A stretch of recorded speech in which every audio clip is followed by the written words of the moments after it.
Welcome दोस्तों, स्वागत है आपका हमारे यूट्यूब चैनल देवभूमि एजुकेशन पॉइंट पर। तो साथियों, 6 लोगों की गिरफ्तारी के बाद एक बंदा और पकड़ा गया इसमें, जो लखनऊ से पकड़ा गया है। ये भर्ती घपले में प्रिंटिंग प्रेस में काम करता था। तो प्रिंटिंग प्रेस का कर्मचारी था जो लखनऊ से गिरफ्तार हुआ है। इनके वहाँ इसका जो काम था वो पैकेजिंग का काम था। जब प्रिंट होने के बाद जो है उन पेपर्स को पैकेजिंग करना जो है इसका काम था। इसने क्या किया, तीनों सेटों में से एक एक पेपर निकाल करके उसकी फ़ोटो जो है टेलीग्राम पर अपने साथियों को प्रोवाइड कराई थी। तो इस तरीके से जो है ये भी, इसकी भी पूरी कहानी आपने पढ़ ली होगी। टेलीग्राम ग्रुप पर भी मैं डाल दूंगा, वहाँ पर भी आप देख सकते हैं। अब यहाँ पर जो एक बड़ी बात उठ रही है वो ये कि कर्मचारी चयन आयोग को भंग किया जाए। अब इस पर समझते हैं आगे की क्या संभावना है, क्या बात हुई है और किसने ऐसा बोला है। पूर्व मुख्यमंत्री त्रिवेंद्र सिंह रावत जी ने बोला कि इस आयोग को अभी जो है भंग कर देने में जो है भलाई है। और मुख्यमंत्री धामी जी भी जो है इसके लिए संकेत दे चुके हैं, एक बड़े एक्शन के बात वो भी कर चुके हैं। तो कहीं ना कहीं यहाँ पर जो है ये चीज़ें एक संभावना सी बन रही है कि कहीं ऐसा ना हो कि UKSSC को भंग करके एक कोई दूसरा निकाय बनाया जाए। जैसे कि आपको पता है 2014 में जो है 14 तक जो ग्रुप सी की परीक्षाएं होती थी वो प्राविधिक शिक्षा परिषद के पास इसकी जिम्मेदारी हुआ करती थी। UBTR इसका कराता था। फिर 2014 के बाद इसमें कांग्रेस गवर्नमेंट ने इस आयोग का गठन किया, UKSSC का गठन किया और UKSSC ही तब से जो है इन परीक्षाओं को कराता है। लेकिन यहाँ पर भी बहुत सारी अनियमितताएं देखने को मिलती। समझते हैं जो है त्रिवेंद्र सिंह रावत जी का क्या कहना है, उन्होंने अपनी किस प्रकार से अपनी राय व्यक्त की है। उत्तराखंड अधीनस्थ सेवा चयन आयोग में स्नातक परीक्षा में घपले के खुलासे होने के बाद वरिष्ठ भाजपा नेता पूर्व मुख्यमंत्री त्रिवेंद्र सिंह रावत अब खुलकर इस आयोग को भंग करने की पैरवी करने लग गए हैं। उन्होंने कहा कि रिश्वतखोर नई पीढ़ी के युवाओं के सपनों से अत्याचार कर रहे हैं। UKSSC के तमाम परीक्षाएं विवाद में आने के बाद सवालिया निशान खड़े होने स्वाभाविक हैं। इससे पहले उत्तराखंड प्राविधिक शिक्षा परिषद के पास ये जिम्मेदारी थी, लेकिन वहाँ भी कई परीक्षाओं में अनियमितताओं के खुलासे हुए थे। इसके बाद सितंबर 2014 में कांग्रेस सरकार ने UKSSC का गठन किया था।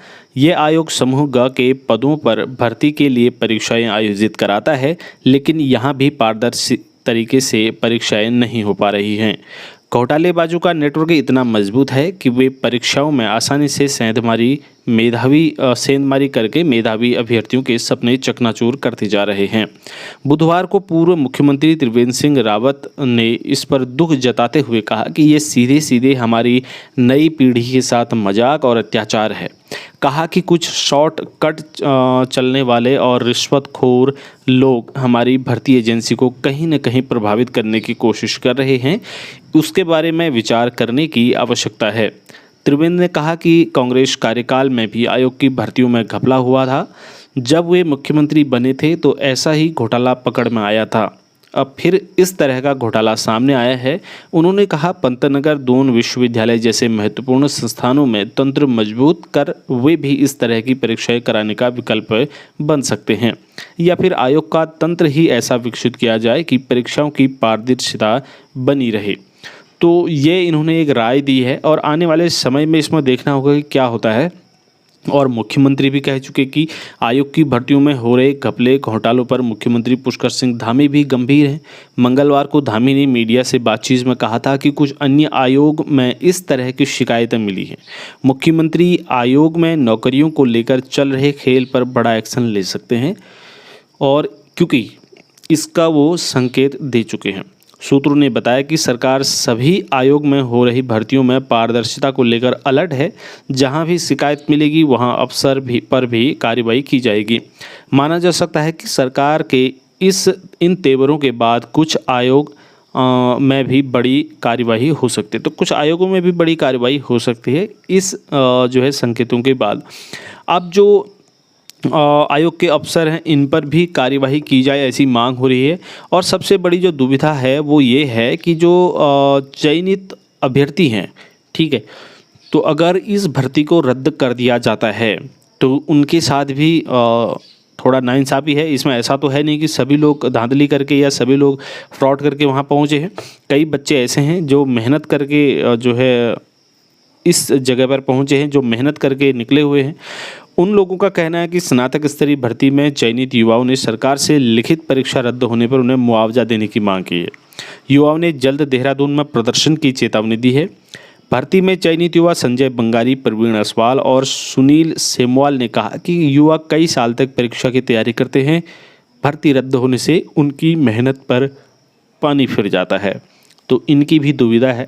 कई लोगों ने बहुत ज़्यादा मेहनत करी और उसके बाद जो है इस परीक्षा में सफलता पाई है, और उन लोगों के साथ भी अन्याय है। कहीं ना कहीं हर किसी की समस्या को समझना हमारा भी काम है। तो ये रहा बंदा, आरोपी अभिषेक वर्मा, जो है लखनऊ से गिरफ्तार हुआ है। ठीक है, तो इसने जो है इसके लिए 36 लाख रुपए लिए थे, ऐसा सामने आया है। तो दोस्तों देखना होगा आने वाले समय में क्या होता है, और जहाँ तक उम्मीद करेंगे, एकदम तो अभी इस पर कोई डिसीजन नहीं आएगा कि आयोग को भंग कर दिया जाए या फिर क्या। कुछ समय अभी रहेगा, कई एग्ज़ाम अभी कराने हैं। हाँ, अगर फ्यूचर में हो सकता है कि या तो इसी में कुछ चेंजेस करके सही करने की कोशिश की जाएगी, या फिर जो है एक नए निकाय की जो है गवर्नमेंट अपनी तरफ से व्यवस्था करेगी। और उम्मीद करेंगे कि ये चीज़ें जो है धीरे धीरे समाप्त हो जाए और ऐसी असमानताएं एग्ज़ाम में ना देखने को मिले। इस वीडियो में इतना ही, नेक्स्ट वीडियो में मिलेंगे दोस्तों। धन्यवाद, जय हिंद।